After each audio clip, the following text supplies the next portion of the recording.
Kalena dhamma sawanang etamang kalamutamang.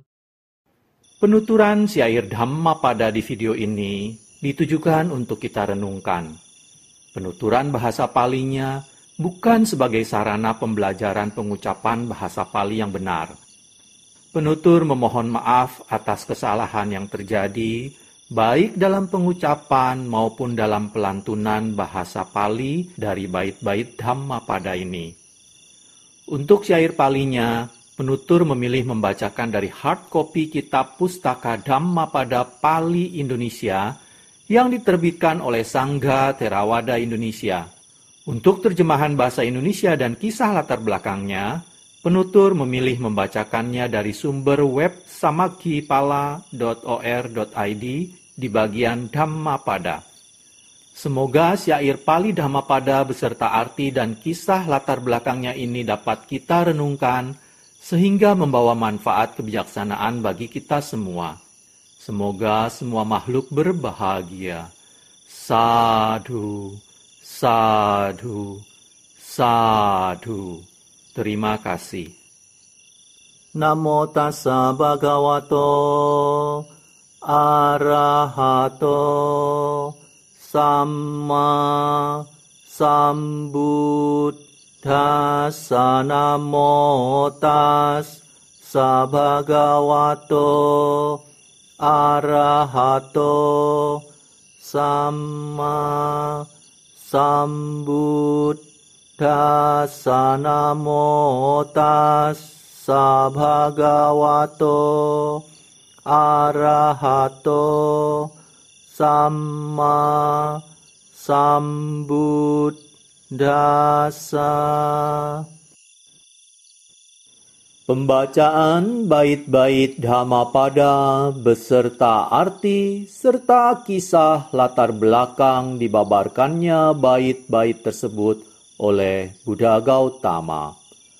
Sahasa Waga, kelompok bait tentang yang 1000. Bait 111. Yo cawasa satang jiwe dumpanyo asamahito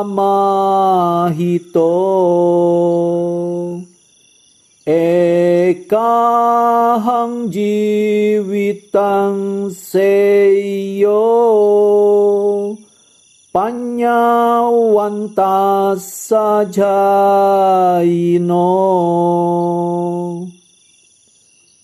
Bait 111 artinya, walaupun seseorang hidup 100 tahun, tetapi tidak bijaksana dan tidak terkendali, sesungguhnya lebih baik adalah kehidupan sehari dari orang yang bijaksana dan tekun bersamadhi. Kisah latar belakang dibabarkannya bait 111 Sahasa Waga oleh Buddha Gautama. Kisah Kanu Kondanya.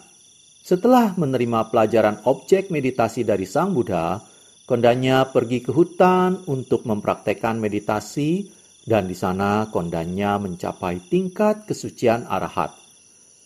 Dalam perjalanan pulang untuk memberi penghormatan kepada Sang Buddha, Kondanya sangat lelah dan berhenti di perjalanan. Kondanya duduk di atas lempengan batu besar dan mengkonsentrasikan pikiran dalam jhana. Pada saat itu, 500 orang perampok setelah merampok sebuah desa besar datang ke tempat Kondanya berada. Mereka mengira biku itu bagaikan tunggul pohon, sehingga mereka menaruh tumpukan barang rampokan di sekitar tubuh beliau. Ketika hari mulai siang, mereka menyadari bahwa apa yang mereka kira sebagai tunggul pohon, pada kenyataannya adalah makhluk hidup. Kemudian mereka berpikir bahwa makhluk itu merupakan raksasa, sehingga mereka lari dengan ketakutan.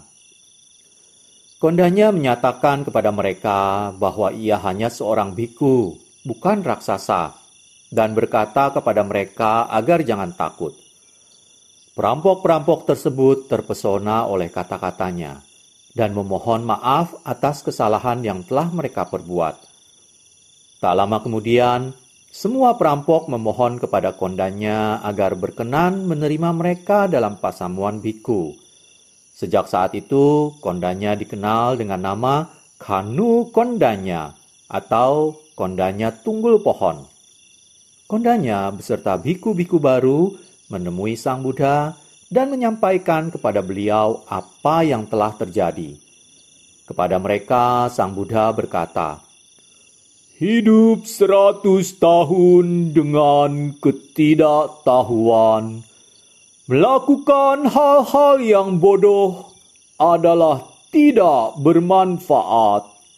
Sekarang, kamu telah melihat kebenaran dan telah menjadi bijaksana. Kehidupanmu sehari sebagai orang yang bijaksana sangat bermanfaat." Kemudian Sang Buddha membabarkan bait 111 berikut. "Walaupun seseorang hidup 100 tahun, tetapi tidak bijaksana dan tidak terkendali, sesungguhnya lebih baik adalah kehidupan sehari dari orang yang bijaksana dan tekun bersamadhi." Kalena dhammat savanang etammang kalamutamang